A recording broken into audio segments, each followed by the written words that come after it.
Alpha Production Jabarani filɛbagaw ani Ondu TV filɛbagaw an bɛ foli di aw bɛɛ ma. Ni ye an ka finitigiw n'o ye an ka faama ye olu ka kunnafoni kɛnɛ sigilen n'a bɛ fɔ ma ko Actu Fama a y'aw bisimila. Ka bi jamukan di aw ma aw denkɛ n'aw balimakɛ Cheikh Bukadari Magasuba ni kanubagaw bɛ wele ko Momosu. An ka bi thème tɛna boli dɔ wɛrɛ kan. Gɛlɛya mun n'ale donna Mali ale ni Algérie cɛ an bɛna an da don o la dɔɔni an ka générique kɔfɛ. I n'a fɔ kunnafoniw daminɛ n kun ye a da tulo kan cogo min na ka bɛn ni marisi kalo tile 31 an y'a ye Mali ale ka drone dɔ drone mun ni a tun bɛ reconnaissance de terrain na kun kelen don ka jateminɛw kɛ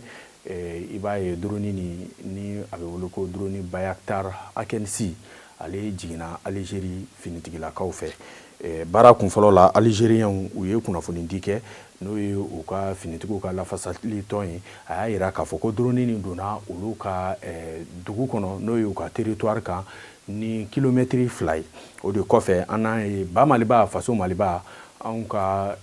kunnafoni di sira fɛ n'o ye an ka finitigiw ka kunnafoni di kɛnɛ n'a bɛ wele ko DIRPA ale ɲɛmɔgɔ bɔra ka ɲɛfɔli kɛ fɔlɔ a ka ɲɛfɔli fɔlɔ min na a y'a yira k'a fɔ ko an ka drone dɔ kasara y'ale sɔrɔ anw ka dugukolo ka kasara mun u bɛ ka jateminɛw kɛ ka se k'a jateminɛ mun nana ni a waleya ye u bɛna o jateminɛ don n'a nataw kɔnɔ kunnafoni sanuma u bɛna bɔ n'a ye k'a di maliyɛnw ma o de tɛmɛnen kɔ an y'a ye i bɛ a jateminɛ depuis sunkalo kɔnɔ an bɛ foli di anw ka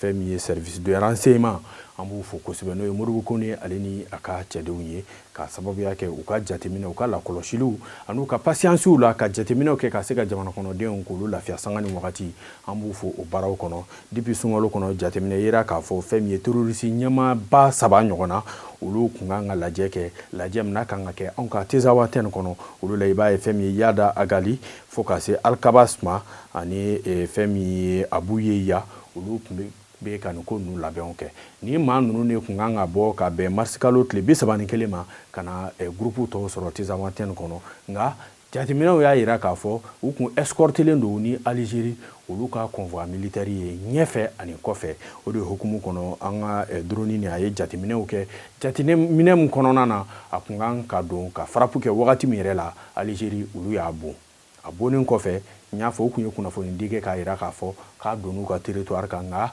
kɔfɛ anw ka fɛn min ye gouvernement ale bɔra kelen ka jateminɛ ni fɛnw kɛ sabula drone ni binnen kɔfɛ jateminɛw caman kɛra wa drone ale binna Mali de kɔnɔ bon a binna Mali yɔrɔ min yɛrɛ la o ni Algérie cɛ fɛn min kilomɛtiri 9 ɲɔgɔn na fo ka se kilomɛtiri 10 o bɛ cogo la drone min bonna Algérie kɔnɔ o bɛ se ka pan cogo di ka na bin Mali territoire kan ni kilomɛtiri 9 ye kɔnɔdun tɛ ni kɔnɔ don n'ale joginna ale bɛ se ka pan mais nɛgɛ de don n'a cira yɔrɔ min na a bɛ bin de donc o ɲininkaliw de kɔnɔna na ani sɛgɛsɛgɛliw fo ka taga se drone ni dilanbagaw olu ye jateminɛ ni fɛnw kɛ ka na kunnafoni sanuman di kunnafoni sanuman mun b'a yira k'a fɔ tiɲɛ yɛrɛ la drone ni a tun b'a ka baara la Algériens u ye drone ni bon k'a to Mali territoire kan a bonkun kɛra mun ye ɲininkali thème ale bɛ o de hukumu kɔnɔ an ka ministre min ɲɛsinen don an ka kɔfɛko ani jamana wɛrɛ kow ɲɛnabɔli la ni ale tɔgɔ ye Abdoulaye Diop ale ye ɲɛfɔli kɛ an k'o lamɛn. Cikan donna an da bi an ka jamana ɲɛmaw fɛ ani Mali ye communiqué min kɛ o fana kɔfɛ ko ka Algérie lasigiden ka wele Mali hakilinata ye min ye ko o don a tulo la Mali ka ɲininkaliw ye min fana ye k'o f'u ye an y'a yira Algérie lasigiden na k'a fɔ Algérie ni Mali sigiɲɔgɔnya de b'u ni ɲɔgɔn cɛ o sigiɲɔgɔnya in fana o ma daminɛ bi ko Algérie armée ka Mali ka drone ko tiɲɛ o ko a cunna kan a ballan na munna tiɲɛ don gɛlɛya bɛ Mali ni Algérie cɛ mais anw ma sigi ka miiri ko o gɛlɛya min bɛ anw ni Algérie cɛ ani ɲɔgɔn faamuyabaliya min b'an ni Algérie cɛ o sera fo k'a fɔ ko Algérie b'a miiri k'a fɔ k'olu ni an ka jamana bɛ guerre de la parce que an ko n'o hakilinata t'olu la a tɛ se ka faamuya ko hali ni anw ka panfɛn kun donna olu fɛ yen de an ɲɛ t'a la raison min bɛ se ka k'olu bolo ka tiɲɛ surtout que an ka panfɛn an ka fini donnaw ye min fɔ an ye an ma bɔ an ka jamana kɔnɔ panfɛn nin tun bɛ ka pan drone ni an yɛrɛ ka jamana kɔnɔ jatigɛ wale mɔgɔ olu de tun bɛ ɲɔgɔn ɲɛ na avion ni tun bɛ taa k'olu de gérer ka opération dɔ mener olu contre la donc Algérie ka opération ni nana ko o ko de ka banamini o ko ni ɲɔgɔn cɛ donc an bolo faamuyali t'a la parce que nin ko la Algérie nana bi an kan de parce que an yɛrɛ an b'an ka jamana kɔnɔ an bɛ ka opération kɛ an ka jamana kɔnɔ an bɛ ka jatigɛ wale mɔgɔw kɛlɛ an ka jamana kɔnɔ an ka faamuyali kun ye k'a fɔ Algérie ni Mali an bɛɛ tun bɛ kɛlɛ kelen de la ka jatigɛ wale mɔgɔ ninnu kɛlɛ mais nin ko nin kɛlen y'a jira k'a fɔ an tɛ hakilina kelen na u ma kuma anw fɛ san'u ka tiɲɛni nin kɛ tiɲɛni kɛlɛ u ma kuma an fɛ tiɲɛni tɛmɛnen kɔfɛ u ma kuma an fɛ anw y'a faamuya wagati min na k'a fɔ ko nin tiɲɛni ni Algérie de y'a kɛ dɔrɔn o ye u yɛrɛ de u ka ministre de la défense ye communiqué bɔ k'a fɔ k'olu de ye avion nin tiɲɛ Mali ani Burkina ani Niger bɛnkan min b'an saba ni ɲɔgɔn cɛ o ye de ni i jamana kelen fɛn o fɛn ye kungo sɔrɔ u bɛɛ de bɛ fara ɲɔgɔn kan donc aw yɛrɛ y'a ye an ka jamana saba ɲɛmaw olu y'u bolonɔ dɔ sɛbɛnna kunu ka yira k'a fɔ ni avion tiɲɛni min kɛra Mali fan fɛ olu bɛ ni Mali ka côté donc Mali bɛ min ɲini Algérie fɛ olu yɛrɛ fana bɛ dɛmɛ Mali fɛ o baara sira fɛ an ka lasigiden saba minnu fana bɛ Algérie Mali ani Burkina ni Niger u welela u ka sigi ka na so k'u sigi an ka se ka faamuyali sɔrɔ la donc an bɛ barika da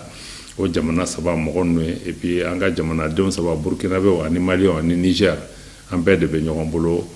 nin ko la. Abdoulaye Diop ale tɛmɛnen kɔfɛ an b'a da o tulo kan k'a fɔ Mali an ye an ka kunnafonidiw kɛ i n'a fɔ Abdoulaye Diop bɔra k'i da don a la cogo min na donc o kunnafoni ninnu dili ani Mali ye plainte min na don ONU kɔnɔ o ma bɛn Algérie ma Algérie an y'a ye u bɔra k'u ka communiqué filanan kɛ communiqué filanan mun ni ani communiqué fɔlɔ olu ma kɛ kelen ye d'abord Mali ye Algérie accusé ko dɔ de la nka o Algérie u mana a fɔ k'a fɔ tiɲɛ tɛ nka u nana ni kumaw ye kuma minnu t'olu ka sira ye i n'a fɔ k'a fɔ an bɛ yɔrɔ min na bi jamana ɲɛmaa minnu bɛ Mali kunna u nana coup d'état de la coup d'état kɛlaw de don u dɛsɛlen don nin wagati na jamana nafolo u bɛ k'o de tiɲɛ u ma ɲininka o la a y'an ka drone bon kun jumɛn na surtout drone kun bɛ opération de la a bɛ labɛn na ka terroristes kɛlɛ donc u y'u t'o la fɛn min y'u ka pankuru sira ye u y'a essayer k'o tigɛ an n'u cɛ donc o kɛlen kɔfɛ Mali fana ye répliquera yan'o cɛ yɛrɛ an y'a ye Mali an ye an ka ambassadeur wele o kɔfɛ Mali y'o kɛ dɔrɔn Burkina ale ni Niger olu fana y'u ka ambassadeur wele donc AES fana donna kɛlɛ la AES donnen kɛlɛ la san o ye Algérie tɔ siran donc u ka communiqué o kɔfɛ u y'u u ka fɛn min ye an b'a fɔ u ka voie aérienne tigɛ n'u ka espace aérienne u y'o tigɛ Mali fana y'a ta tigɛ mais Mali ka espace aérienne tigɛli sisan o de bɛna juguya olu ma sabula ni Mali y'o kɛ AES fana jagoyalen don ka u ka espace tigɛ olu la o de hukumu kɔnɔ nin wagati na Algérie ale tɛ se ka pan Mali kunna a tɛ se ka pan Niger kunna a tɛ se ka pan Burkina kunna kɔrɔlen a tɛ se ka pan Libye kunna a tɛ se ka pan Maroc kunna a tɛ se ka pan Égypte kunna donc nin ko ninnu nana gɛlɛya kosɛbɛ sigikafɔw bɛ yen nɔ jateminɛw bɛ yen nɔ hali bi nka an b'a dɔn k'a fɔ Mali ale ye kow ladon kɛnɛw kan kɛnɛ minnu kɔnɔna na nin wagati na jateminɛw kan ka kɛ Algérie kan ka ɲangi kunnafoniw bɛ ka jira k'a fɔ hali an ka drone k'u kan ka sara n'i ye drone yɛrɛ valeur lajɛ a bɛ taga dollar wari miliyɔn 30 ɲɔgɔnna la n'o ye drone Akensi ye jamana nafolo de don jamana kɔnɔdenw ka sɛgɛn ni wɔsi de don o de hukumu na maa caman bɔra k'i hakilina di i n'a fɔ an ye Malien den dɔw yɛrɛ ye ka bɔ ka Algérie la fasa nin ko la pendant que Algérie kumakɛla dɔw bɛ ka bɔ ka Algérie ɲangi kun jumɛn na a ye nin kɛ Mali la mais i bɛ Malien den dɔw de ye ka bɔ k'a fɔ oui Algérie awɔ olu de ye cɛw ye dɛ ni réciprocité don a ye taga Algérie bon a bɛ tan jamana ko tɛ kɛ ten ɲɛmɔgɔw de b'an na an bɛ to an ka ɲɛmɔgɔw de kɔ o de hukumu kɔnɔ dɔgɔkun kɔnɔ an y'a ye fɛn min ye an ka jeunes olu ka ɲɛmɔgɔw bɔra u bɔra ka taga fɛn min ye Algérie ambassade la k'u ka dusuma kasa u tagara o yira fɛn minnu bɔr'u kɔnɔ an ka dɔnni najɛw fɛnɛ la.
Maliens an bɛ bɛɛ lajɛlen fo.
Ala o tɛmɛnen ko labɛnw caman bɛ ka kɛ Mali fan bɛɛ i n'a fɔ katikaw y'a kɛ